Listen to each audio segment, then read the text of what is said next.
La République contre la famille. Tout État qui ne protège pas la famille est voué à la mort. La monarchie française, en plein accord avec l'Église, a toujours favorisé et protégé la famille, considérée comme cellule sociale et base fondamentale de toute autorité. Dans chaque paroisse existait une école, tenue bien souvent par le curé ou le vicaire, ou par des religieux ou religieuses. L'enseignement était donc foncièrement chrétien et comprenait, outre les sciences et la morale, le catéchisme, les devoirs des époux, l'indissolubilité de leurs liens et le but de leur union. Instruction et éducation étaient donc complètes et parfaitement adaptées aux nécessités religieuses et nationales.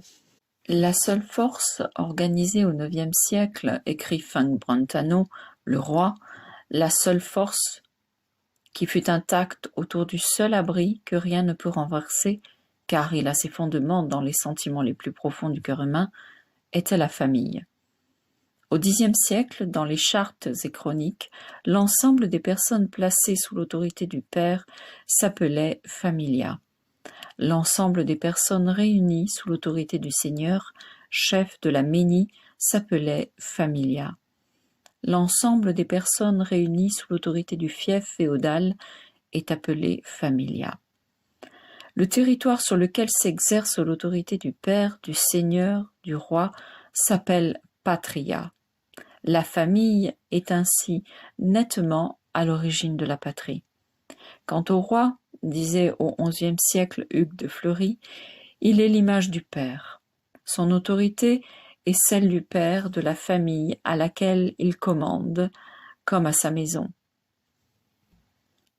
Aussi La Bruyère disait-il très justement, « Nommer le roi le père du peuple, ce n'est pas faire son éloge, mais sa définition. » On l'a dit très exactement, le jour où la Révolution a coupé la tête de Louis XVI, elle l'a coupé à tous les pères de famille. Depuis la Révolution, en effet, les assemblées instituèrent le divorce, que supprime la Restauration, mais rétablie par la Troisième République à l'instigation du juif Naquet, tendent de plus en plus à assimiler les enfants naturels et adultérins aux enfants légitimes, et à introduire dans les mœurs l'union libre qui supprime la descendance. Le Code civil, au dire du professeur Morin de Montpellier, est la fin de l'ordre social, par la désagrégation de la famille et de l'autorité paternelle. Le paysan français, passionnément attaché à sa terre, en est arrivé à n'avoir qu'un enfant unique, du fait de la loi du partage forcé. Par arrêt de la Cour de cassation en date du 23 novembre 1912, la distribution des brochures malthusiennes, l'exposition publique et la vente des produits malthusiens et l'exposition des procédés à employer sont choses licites, à la condition que le vendeur, l'exposant ou le vulgarisateur ait obéi à une préoccupation commerciale ou scientifique et non à une préoccupation obscène. Les lois laïques, l'école sans Dieu, l'expulsion des congrégations enseignantes et autres ont eu pour conséquence de pervertir l'âme des enfants et, par le dogme égalitaire, de détruire le respect dû aux parents. L'immoralité et la débauche en sont les conséquences fatales et de plus en plus généralisées. Forcément, cet abominable régime devait porter ses fruits. Le royaume de France, qui était le pays le plus peuplé et le plus prolifique avant la Révolution, est maintenant celui où la crise de la natalité sévit avec une telle gravité qu'elle devient une question de vie ou de mort pour lui à bref délai. Conséquence directe de la dénatalité, la France a connu 6 invasions en 150 ans. Après le désastre sans précédent de 1940, le gouvernement tutélaire du maréchal a commencé à réagir et par la sage mesure enrayer la crise. Sans doute le gouvernement de la 4e République a été dans l'obligation de conserver les allocations familiales, mais tout le reste de sa législation, dont la base demeure l'athéisme, achève la destruction de la famille. La monarchie, elle, au contraire, a intérêt à la reconstruction d'un tel élément d'ordre, car c'est dans la force et la stabilité des familles que la monarchie peut espérer trouver sa propre force et sa propre stabilité, un tel régime ne pouvant s'appuyer que sur ce qui dure et se perpétue comme lui. L'hérédité du trône, disait Bonald, est la garantie de toutes les hérédités et la sauvegarde de tous les héritages. La diplomatie républicaine. La République, établie par les pires ennemis de la France, la judéo-maçonnerie et Bismarck, est fatalement prisonnière de ses origines. L'instabilité ministérielle, environ 2 ministères par an, fatale en régime parlementaire, empêche toute action diplomatique suivie. Les différents gouvernements républicains oscillent tout d'abord, pendant 30 ans, entre une politique d'entente avec l'Angleterre, à laquelle celle-ci imprime un sens anti-allemand, et des tentatives de rapprochement avec l'Empire allemand, que ce dernier marque au coin d'une tendance hostile à la perfide Albion. Quand, décidément, l'entente prévaut avec l'Angleterre et nous a servi à elle, il devient rapidement évident que, sous prétexte de briser un encerclement imaginaire, l'Allemagne en viendra à la guerre pour assurer son hégémonie sur le monde entier. Malgré les incidents de plus en plus fréquents et violents provoqués par la diplomatie du Kaiser, Tanger, Algésiras, Casablanca, Saverne, etc., et alors que son puissant voisin se transforme en une immense usine de guerre, la République désarme la France et ne sait même pas profiter des avances que l'Autriche fait en 1910 et 1911 pour se rapprocher de l'entente et sortir de la Triplice. Aussi, quand la guerre éclatera, la France sera sans défense. Pendant 15 ans, le Parlement ayant criminellement refusé les crédits demandés par l'état-major. Les poitrines devront remplacer les canons et le matériel absent. 1800 000 des nôtres en seront les victimes. Pendant la guerre, l'empereur Charles d'Autriche offre la paix à des conditions avantageuses et une alliance avec la France. La République refuse sur l'ordre de la maçonnerie qui, déjà, élabore dans l'ombre les 13 points que proclamera en son nom le président Wilson. Lors de l'élaboration des traités de paix, les réunions des négociateurs se transforment en un véritable convent judéo-maçonnique. Chacun des chefs des principales délégations est placé sous la tutelle d'un juif pour assurer le triomphe du Kaal sur le monde et abaisser définitivement les puissances catholiques. Parce qu'elle demeure en dépit de tout le pays catholique par excellence, la France n'obtient que les frontières humiliantes de Waterloo.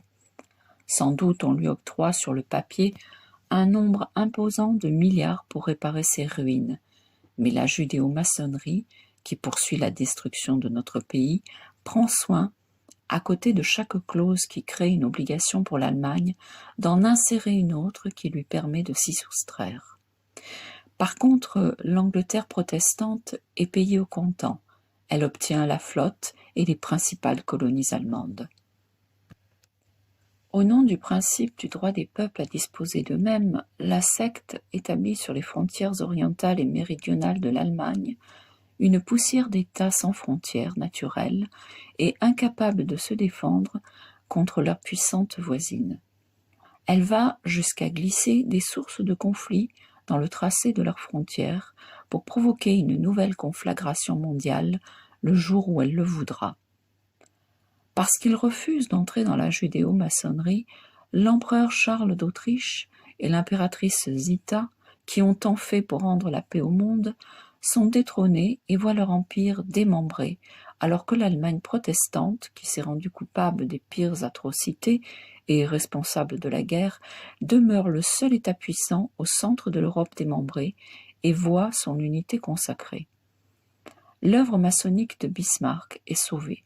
Tout est prévu et ordonné pour permettre à l'Allemagne de se relever très rapidement et de prendre sa revanche.